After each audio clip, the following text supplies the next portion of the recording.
we have to back up to get to that y-intercept, right? I'm Carla Bidwell, and I am the secondary math coach. This is my 5th year in East Hartford, 25th year in education.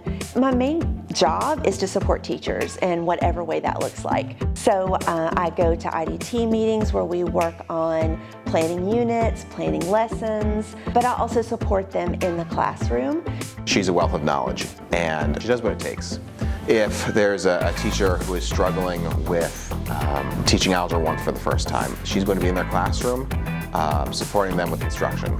If there's a group of 7th grade teachers who are not seeing the assessment results they want, she's going to come in and she's going to work with them and look at the data, look at student work, and figure out a solution. It varies, and that's kind of the part that I like about it.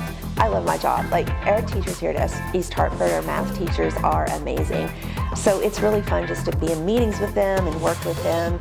In a district as big as East Hartford, with 38 math teachers, there's a lot of collaboration that can happen, whether it be collaborating on to plan a lesson, whether it be collaborating to look at student work, or looking at student data and taking next steps.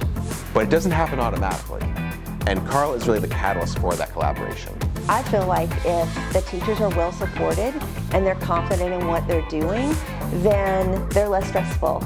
And a less stressed teacher can do a better job teaching students, and then the students feel less stressed and they feel more supported, and they have a positive math experience, which ultimately leads to more math learning.